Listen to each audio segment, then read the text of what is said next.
যেহেতু ছিল এর জন্য আজকে এলাম এখানে এবং বিভিন্ন ডিপার্টমেন্ট আমি আজকে ঘুরলাম এখানে।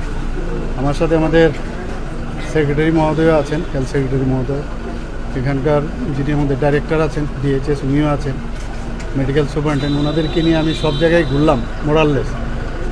তো কিছু কিছু আমি বললাম যে কোন কোন জায়গাগুলো ঠিকঠাক করতে হবে এবং সেইভাবে নির্দেশ দেওয়া হয়েছে।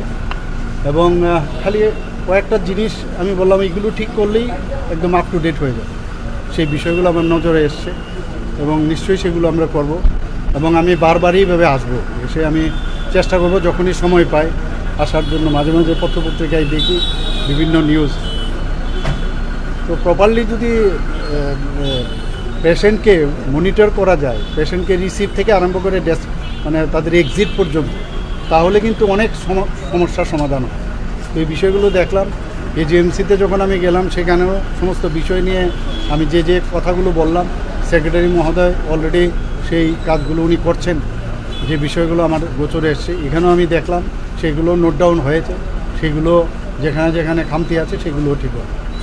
কিছু কিছু ইনফ্রাস্ট্রাকচার, কিছু ডেভেলপমেন্ট লাগবে, কিছু মেশিন আছে, ওই যেটা আমি বারবার বলি যে এএমসি ছিল, এএমসি এক্সপায়ার হয়ে গেছে, তো আমি বললাম যে নতুন করে যাতে আবার রিনিউ করা হয়।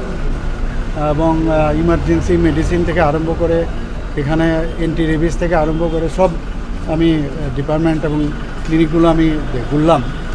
ভালো, আমি স্যাটিসফাইড, কিন্তু তারপরেও স্যাটিসফ্যাকশনের তো শেষ নেই। যাতে আরও 100% স্যাটিসফ্যাকশন হয় সেই দিকে আমার নজর, আমাদের সরকারের নজর, সেই মানে সেটা মাথায় রেখে কথাগুলো এখানে আমি বলেছি যে এগুলো যেন নজর। স্যার, কিছুদিন আগে আপনি কিডনি প্রতিস্থাপন নিয়ে ডক্টরদের সঙ্গে বৈঠক করেছিলেন আপনার সরকারি, তো সেই বিষয়টা কতটুকু এগিয়েছে? না, আমি তো বললাম সেগুলো তো অলরেডি একটা ফাউন্ডেশনের সাথে বহু হয়েছে আমি শুনেছি, মানে এটা বোধ হয় ওদের সাথে কথাবার্তাও চলছে আমার সাথে।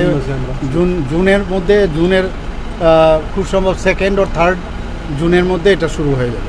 পেশেন্টও আমি শুনেছি রেডি আছে এবং বেশ ভালো। এখানের এটা হলে ত্রিপুরার বাইরে গিয়ে যেভাবে কিডনি ট্রান্সপ্লান্টের জন্য এত টাকা খরচ করে বাইরে যেত, সেটার কিন্তু বিরাট একটা সমস্যার সমাধান হবে। আমরা আগামী দিন চিন্তা করছি এখানে লিভার ট্রান্সপ্লান্টও যাতে করা যায়, তারও চিন্তাভাবনা আমরা করছি।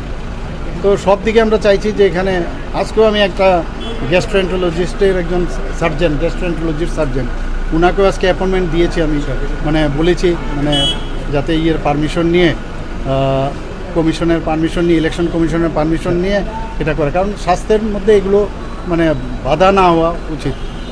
তো আমি বলেছি তাহলে এই প্রবলেমটাও আমরা গ্যাস্ট্রোএন্টারোলজিস্ট এবং গ্যাস্ট্রো সার্জারি এটা কিন্তু খুব কম পাওয়া যায়। আমাদেরই ছেলে মেয়েরা এখন বাইরের থেকে করে আসে, তো আস্তে আস্তে করে আমাদের এখানে সুপার স্পেশালিটির অনেক ডাক্তার কিন্তু ত্রিপুরারই চলে আসছে।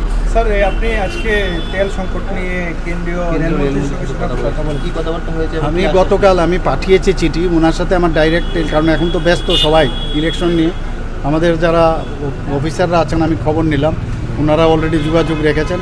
আমি একটা চিঠি দিয়ে অলরেডি ওনাকে ইনফর্ম করেছি। আমার কাছে যা খবর আছে খুব তাড়াতাড়ি যে সমস্যাটা হয়েছে সেই সমস্যার সমাধান হবে, এই কথাটা আমাকে জানাবে।